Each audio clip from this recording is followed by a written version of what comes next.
Welcome back to the Deep Dive. This is where we take, a whole stack of information articles, research, expert takes, and boil it down to what you really need to know. Our game.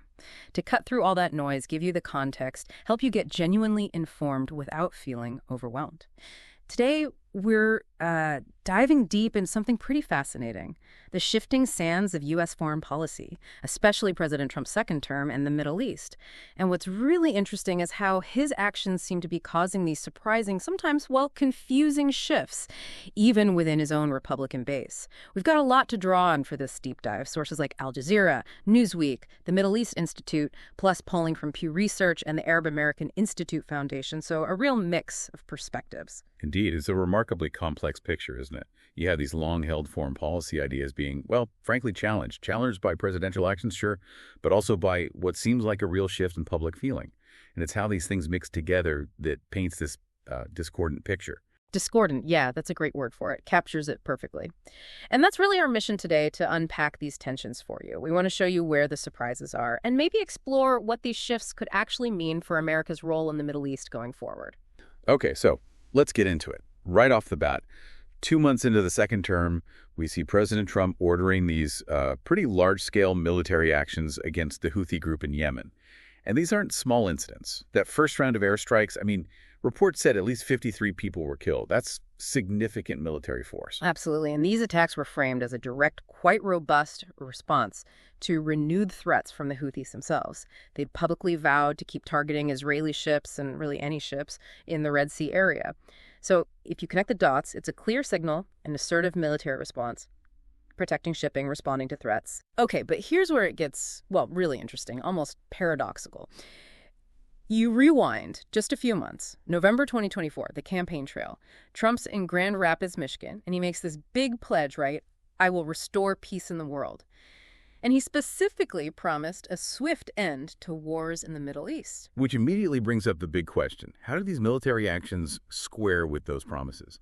Kurt Mills from the American Conservative magazine, he put plainly calling it discordant with the anti-interventionist message Trump won with, especially if the idea was these strikes might provoke Iran. The U.S. has backed anti-Houthi efforts for years, but the scale of these direct strikes, that felt different to some observers. Right. And then you have his own national security advisor, Mike Waltz, painting a completely different picture.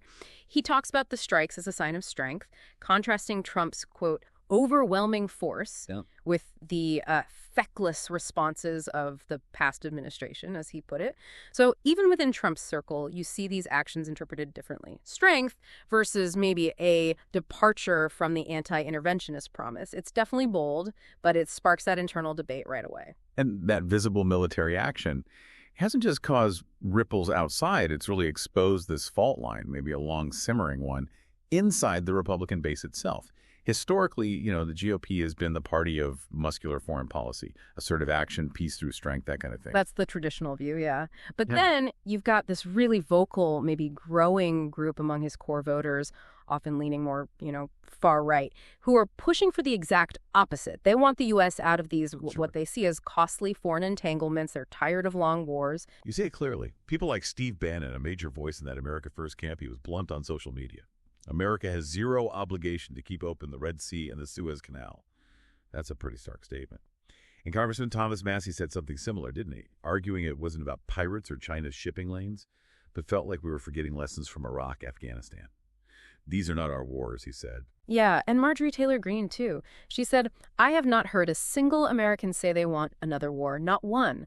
All I've heard is a loud cry demanding our government and its leaders put America first. It just lays bare that tension, that internal tug-of-war within the party, traditional interventionism versus this rising isolationist nationalist sentiment. It's a real philosophical clash. Okay, now let's shift gears a bit, because this next part is, I think, really surprising, especially if you're trying to follow the political currents closely. We all know Trump has often called himself Israel's best friend. Moving the embassy to Jerusalem, recognizing the Golan Heights in his first term, big moves. But recent polling suggests something's changing, shifting among his own supporters. That's right. There was an April 2025 poll from the Arab American Institute Foundation, and it showed something quite significant. Republican voters, including those identifying as born-again Christians, a group typically seen as very strong supporters of Israel, they're showing signs of, quote, losing patience with Israeli policies in Gaza. That's a potentially huge shift considering the historical alignment there. Think about that number. Almost half, nearly 50% of Republican voters now say they want Trump to take a tougher line, to pressure Israel to change its actions. That's way up from 2024, when it was only 37% feeling that way and 40% actually disagreed.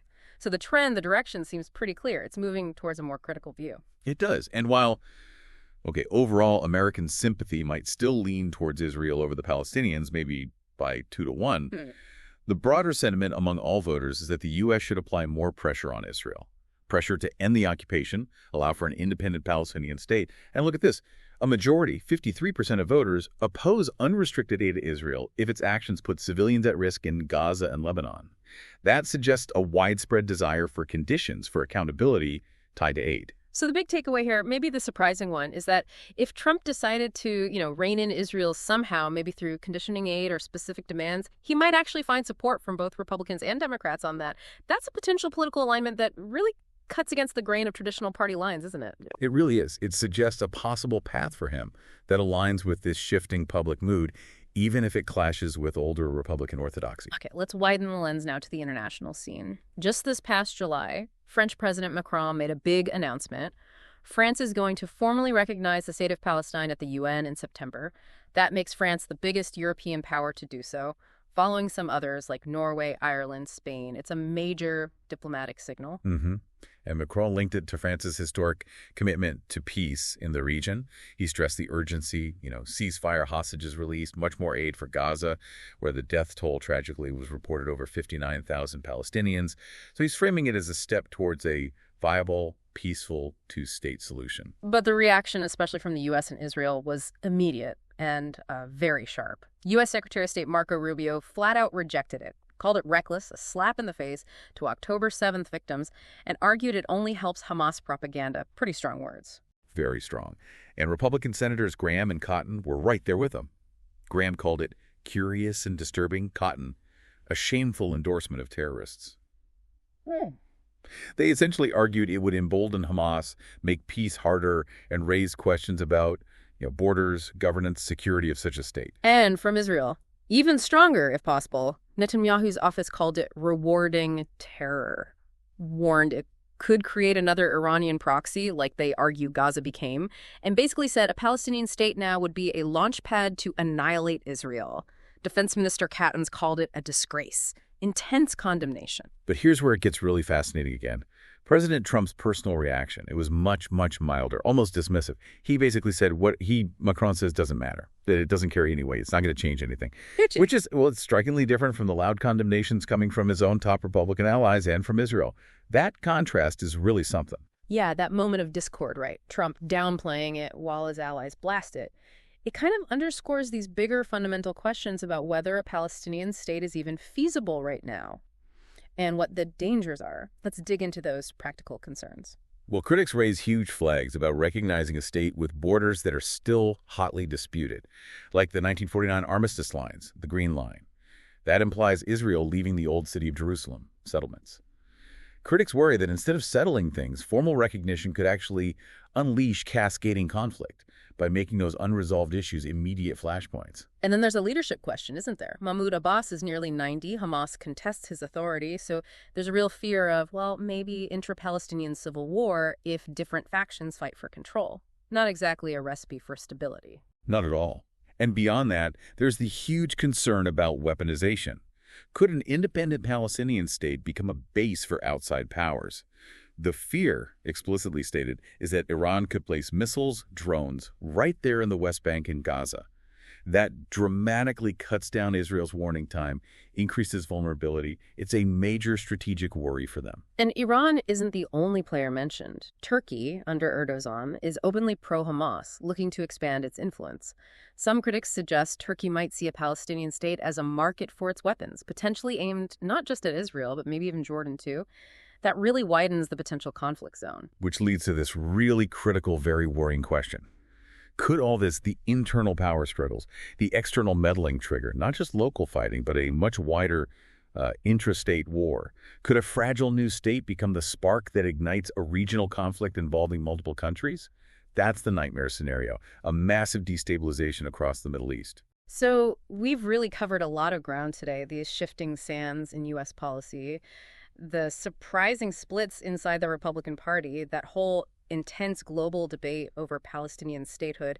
It seems pretty clear that, yeah, the headlines focus on what presidents do, but underneath you've got public opinion, these deep geopolitical tensions constantly reshaping everything. Absolutely. And I think this whole discussion really forces us to ask, when you look at these changes, especially the shifts within a major political base, what's really driving foreign policy decisions in the end?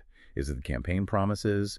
Is it what allies are doing? Or is it maybe the voters, their changing views, having more impact than we sometimes think? Definitely something for all of you to chew on as you follow the news in the coming days. Thanks so much for joining us for this deep dive.